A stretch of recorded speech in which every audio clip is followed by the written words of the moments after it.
দাঁড়াও দাঁড়াও, এসো।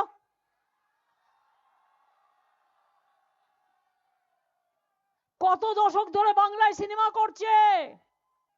ছি, লজ্জা লজ্জা লজ্জা।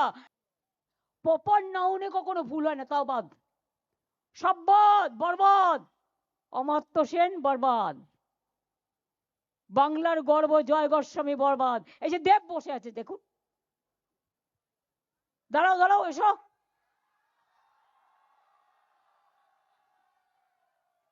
কত দশক ধরে বাংলায় সিনেমা করছে, তাকেও ডেকে পাঠিয়েছে। 3 বারের এমপি। ছি, লজ্জা লজ্জা লজ্জা। বিজেপিকে জানাই ধিক্কার ধিক্কার ধিক্কার। ইলেকশনের সময় আসলে না, আমি বানিয়ে রাখবো নাড়ু, তিলের নাড়ু, ক্ষীরের নাড়ু, মুড়ির নাড়ু, চিড়ের নাড়ু। আর বাংলার মা বোনেরা কি বানাবে? শুনতে পাচ্ছে না তো কেউ? বোনেরা কি বলবে?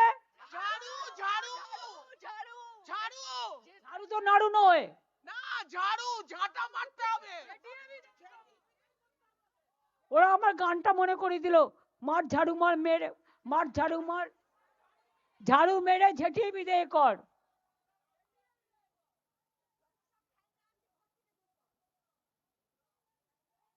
ওটা একটা সিনেমার গান, মনে পড়ে গেল। মর্জিনা আব্দুল্লাহ সম্ভবত। তাহলে বুঝতে পারছেন, ফাইনাল লিস্ট যখন বেরোবেন আপনি জানেন নাম বেরোবে কিনা। মহিলাদের সব বাদ। এবার ইয়াং জেনারেশনকে কি করছে শুনুন, যারা নতুন ভোটার হচ্ছেন 2002 এর পরে যারা জন্মেছেন। বলছে অনলাইনে ফর্ম ফিল আপ করো, আপনারা করে দিচ্ছেন ফর্ম 6। কিন্তু ভেতরে ভেতরে সিদ্ধান্ত হচ্ছে 4 নম্বর ফর্ম ফিল আপ না করলে আপনার নামটা কেটে দেবে। কারণ বিজেপির দর্পণ, ওই ম্যাজিশিয়ান ভাষণ নাকি জানো না, ভ্যানিস, ভ্যানিস বাবু, ভ্যানিস বাবু 1.5 কোটি ভোট কাটবার দায়িত্ব নিয়ে ক্ষমতায় এসছে, আর নিজের মেয়ে জামাইকে ডিএম বানিয়েছে। ক্ষমতায় আসার পর নির্লজ্জ। সবার নাম কেটে তিনি ভোটে জেতাবেন বিজেপিকে। বল তারপরে তুমি কোথায় থাকবে বাবা?